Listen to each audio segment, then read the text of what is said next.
ఎప్పుడూ కూడా నీకు విలువ ఇవ్వని స్త్రీతో నువ్వు ఇలానే ప్రవర్తించాలి. జాగ్రత్తగా గుర్తుంచుకో. అప్పుడే నువ్వు జీవితంలో సంతోషంగా ఉండగలవు. ఎవరి దగ్గరైతే మీ రహస్యాలను పూర్తిగా చెప్పేస్తారో వాళ్ళ దగ్గర మీ స్వతంత్రాన్ని కూడా పూర్తిగా కోల్పోవలసి వస్తుంది. జాగ్రత్తగా గుర్తుంచుకోండి. అంతా కూడా కొంతకాలమే. అందరూ కొంత దూరమే ఉంటారు. ఈరోజు వద్దనుకున్నవన్నీ నిన్నటి దాకా వదులుకోలేనివి. నిజమే కదా?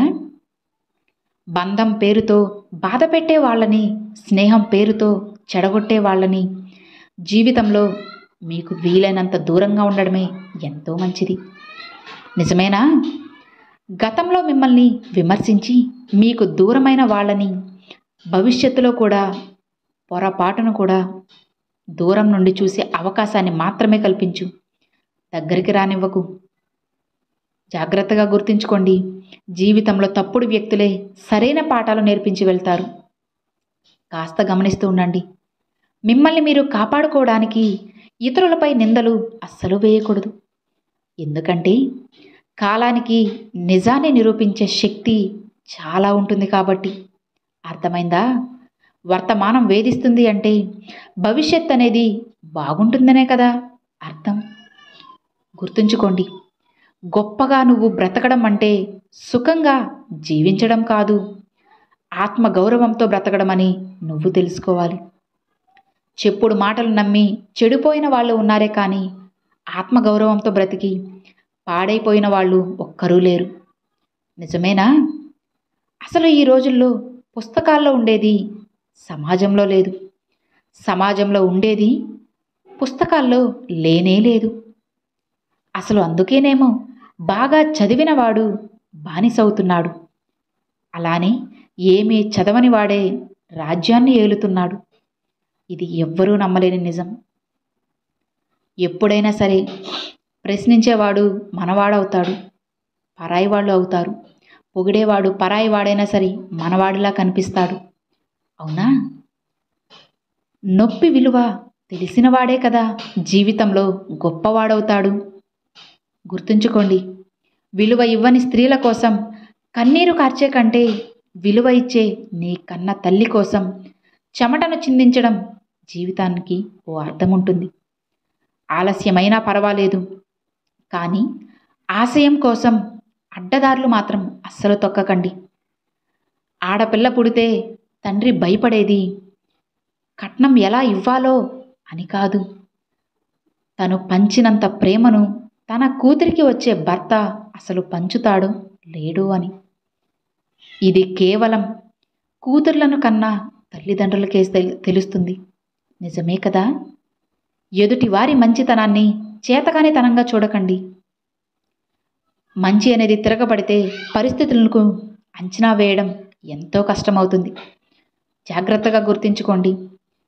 తప్పు చేస్తే చీమ ముందైనా తలదించాలి. తప్పు చేయకపోతే ఏ భగవంతుడినైనా సరే ఎదిరించాలి. గుర్తుంచుకోండి. కానీ తప్పుకు కఠినమైన శిక్ష ఒకే ఒక్కటి, పరిష్కారం కాదు, చిరునవ్వుతో క్షమించడమే. వాళ్ళకి అతిపెద్ద శిక్ష అవుతుంది. తిట్టకుండానే కొట్టకుండానే వాళ్ళని మార్చిన వాళ్ళు అవుతారు. ఇక దీని కారణంగా శక్తి అనేది వృధా కాదు, శత్రుత్వము ఉండదు. మనిషికి చాలా విచిత్రమైన స్వభావం. ఇసుకలో సౌధం చూస్తాడు, రాయిలో శిల్పం చూస్తాడు, లోహంలో ఆభరణం చూస్తాడు, ఆకులో ఔషధం చూస్తాడు, అద్దంలో అందం చూస్తాడు, వ్యసనంలో ఆనందం చూస్తారు. కానీ సాటి మనిషిలో మాత్రం మనిషిని ఎప్పటికీ చూడలేరు. ఎంత విచిత్రమో కదా? వృక్షాలు మాట్లాడు, పక్షులు మాట్లాడు, అలానే జంతువులు మాట్లాడు, సూర్యుడు కూడా మాట్లాడలేడు. కానీ పరిపూర్ణంగా ప్రకృతి యొక్క శక్తితో వాటి వాటి ధర్మాలను ఎంతో గొప్పగా నిర్వహిస్తున్నాయి. మనిషి ఎక్కువగా మాట్లాడి ఏ ధర్మాన్ని కూడా నిర్వర్తించడం లేదు. ఏదైనా సరే సాధించడానికి సాధన చేయాలి, వాదన కాదని తెలుసుకో. బాధల్ని ఇచ్చిన ఆ భగవంతుడు ఆనందాన్ని ఇవ్వడంటారా? మీరే చెప్పండి.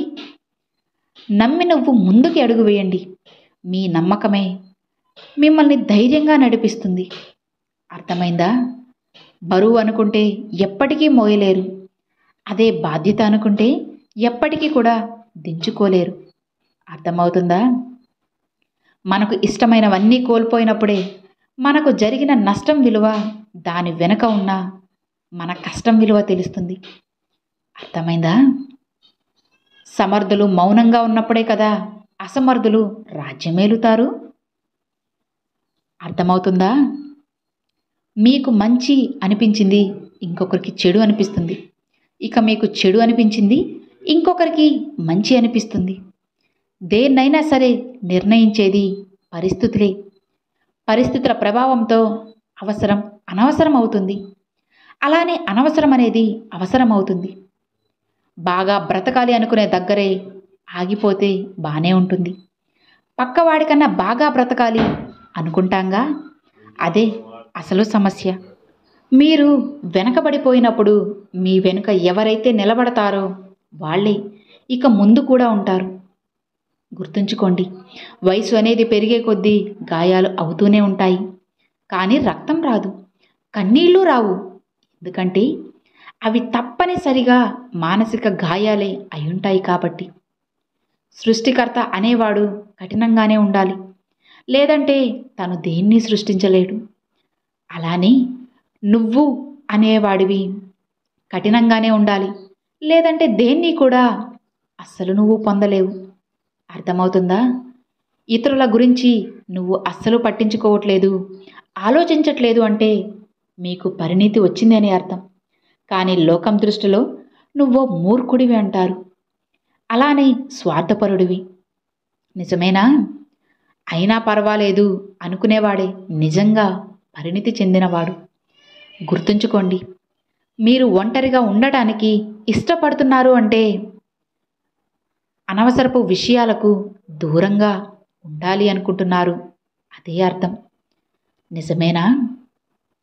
అసలు పెళ్లి తర్వాత ప్రేమ తగ్గింది అనడం తప్పు. కోరిక తగ్గింది అనడమే సరైనదవుతుంది. అర్థమైందా? ఒక ఆడది మగవాడి యొక్క కోరికల్ని తీర్చి సంతృప్తి పరుస్తుంది.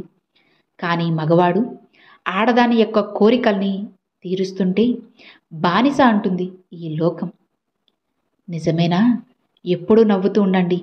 ఎందుకంటే మనకి ఈ బాధలు కొత్తేం కాదు కదా. అలానే మనకి ఈ జీవితం శాశ్వతం కూడా కాదు. ఎప్పుడో ఒకరోజు పోవాల్సిందే. ధైర్యంగా ఉండండి. ఎప్పుడూ కూడా నమ్మకాన్ని మాత్రం అస్సలు కోల్పోవద్దు. అర్థమైందా? ఎప్పుడూ పోయే ఈ జీవితం కోసం అస్సలు బాధపడకండి. ఎప్పుడూ కూడా ధైర్యాన్ని కోల్పోవద్దు. అర్థమైంది కదా? Thanks for watching friends.